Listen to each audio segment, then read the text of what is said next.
ಎಲ್ರಿಗೂ ನಮಸ್ಕಾರ. ಹೆಂಗಿದ್ರಿ ಎಲ್ಲರೂ? ನಮ್ಮನೆಗೆ ಇವತ್ತು ಕೊಚ್ಚಕ್ಕಿ ಗಂಜಿ ಒಲೆ ಮೀನು ಬೇಯ್ತಾ ಇತ್ತು. ಸಾರು ಮಾಡೋಕೆ ಎಂಥದ್ದು ಇಲ್ಲ. ಮೀನು ಬತ್ತಕೊಂಡ್ರು ಮೀನು ಸಹಿತ ಬರಲಿಲ್ಲ. ಸುಮಾರು ಹೊತ್ತಾಯ್ತು ಕಾದು ಸಾಕಾಯ್ತು, ಮೀನು ಸಹಿತ ಬರಲಿಲ್ಲ. ಮತ್ತೆಂತ ಮಾಡೋದು? ಹೆಂಗೋ ಒಲೆ ಮೀನು ಕೊಚ್ಚಕ್ಕಿ ಗಂಜಿ ಬೇಯ್ತಿತ್ತು, ಅನ್ನ ಬೇಯ್ತಿತ್ತಲ್ಲ, ಅದನ್ನೇ ಗಂಜಿ ಮಾಡಿ ಒಂದು ಬಜ್ಜಿ ಕುಟ್ಟುವ ಅಂತ ಆಲೋಚನೆ ಮಾಡಿ ಚಟ್ಲಿ ತಂದದ್ದಿತ್ತು, ಅದನ್ನೇ ಚಟ್ಲಿ ಎಲ್ಲ ಹೊರ್ತು ಮತ್ತು ಹೀಗೆ ಹೆಂಗೋ ಮಾವಿನಹಣ್ಣಿನ ಸೀಸನ್ ಅಲ್ಲ, ಮಾವಿನಕಾಯಿ ಹೆಂಗೋ ಸಿಕ್ಕತ್ತು.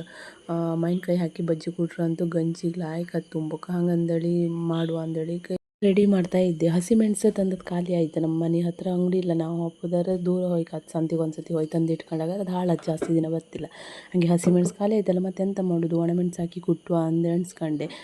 ಚೂರು ಮೆಣಸು ಇದ್ದರೂ ಲೈಕ್ ಆಗ್ತೈತೆ. ಹಿತ್ಲು ಬದಿಗೆ ಚೂರು ಮೆಣಸು ಗಿಡವೂ ಇಲ್ಲಿ ಎಲ್ಲ ಈಗ ನವಿಲು ಹಕ್ಕಿ ಮನೆ ಬಾಗಿಲಿಗೆ ಬಂದು ಎಲ್ಲ ತಿಂತಿದ್ದೆಲ್ಲ, ಹಾಗೆ ಚೂರು ಮೆಣಸು ಇಲ್ಲ.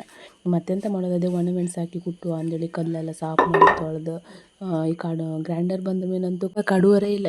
ಹಿಂಗೆ ಎಲ್ಲರೂ ಅಪರೂಪ ಒಂದು ಬಜ್ಜಿ ಗಿಟ್ಟದ ಹಾಗೆ ಚಂದ ಮಾಡಿ ಎಲ್ಲ ಕಲ್ಲೆಲ್ಲ ತೊಳೆದು ಒರೆಸ್ಕೊಂಡು ಅಷ್ಟರೊಳಗೆ ಎಂತ ಮಾಡ್ದೆ ಅಂದರೆ ಒಣಮೆಣಸು ಹಾಕಿ ಕುಟ್ರು ಲಾಯ್ಕತ್ತೆಲ್ಲ ಬಜ್ಜಿ ಅಂದೇಳಿ ಆಚೆ ಮನೆಗೆ ಹೋಗಿ 2 ಮೆಣಸಿಗೆ ಕೊಡು ಬೇಡ್ಕೊ ಬಂದ.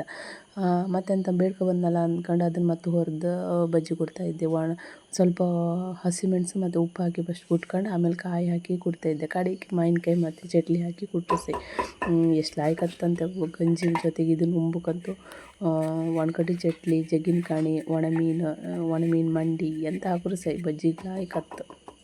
ಅಂತೂ ಬಜ್ಜಿ ಗಂಜಿ ಅಂದ್ರೆ ಭಾರಿ ಇಷ್ಟ. ಕುಟ್ಟೋತಿಗೆ ಬಾಯ ನೀರು ಬಂತು, ಇಷ್ಟ ನಂಗಂತೂ.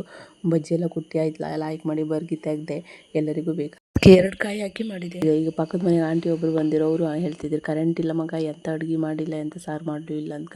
ಹಂಗಾರೆ ಹೇಳಿದೆ ನಾ ಒಂಚೂರು ಬಜ್ಜಿ ಕೊಡ್ತಿದ್ದೆ, ಅದ್ರಾಗೆ ಒಂಚೂರು ತಕೊಂಡು ಹೋಯ್ಲಕ್ಕ ಕೂಕಣಿ ಅಂದೆ. ಅವರು ಕೂಕೊಂಡ್ರು. ಅದ್ರಾಗೆ ನಾವು ಕುಟ್ಟೋದ್ರಾಗೆ ಒಂಚೂರು ಬಜ್ಜಿ ಅವ್ರಿಗೆ ವಾಪಸ್, ಅವ್ರು ಒಬ್ಬರೇ ಇರೋದಲ್ಲ, ಅವ್ರಿಗೆ ಎಷ್ಟು ಬೇಕು ಅವ್ರಿಗೆ ವಾಪಸ್ ಒಂಚೂರು ಕೊಟ್ಟೆ. ಉಳಿದು ನಾ ಇಟ್ಕೊಂಡಿದ್ದೆ. 2 ಕಾಯಿ ಹಾಕಿ ಮಾಡಿದೆ, ಹೆಂಗೋ ಸಾಕತ್ತೆ ಎಲ್ಲರಿಗೂ ಅಂದ್ಕೊಂಡು. ನನ್ನ ಬಜ್ಜಿ ಈಗ ರೆಡಿ ಆಯ್ತು. ಇನ್ನೊಂದು ಅನ್ನ ಒಂದು ಬೆಂದು ಬಂದ್ರೆ ಸಹ ಅನ್ನ ಒಂದು ಬೆಂದು ಬಂದು ಇಳಿಸೋಕ್ಕೂ ಬಜ್ಜಿ ಹಾಯ್ಕೊಂಡು ಉಂಬುದೇ. ಇವತ್ತಂತೂ ಒಳ್ಳೆಯ ಬ್ಯಾಟಿಂಗ್. ಸುಮಾರು ದಿನ ಆಯ್ತು ಬಜ್ಜಿ ಇತ್ಲಾಗ ಮಾಡಲೇ ಇಲ್ಲ. ಇತ್ಲಾಗ ಮೀನು ತರಕಾರಿ ಅದು ಇದಂದೆ ಅದೇ ಪಲ್ಯ ಆಯಿತು. ಸುಮಾರು ದಿನದ ನಂತರ ಬಜ್ಜಿ ಮಾಡಿದೆ.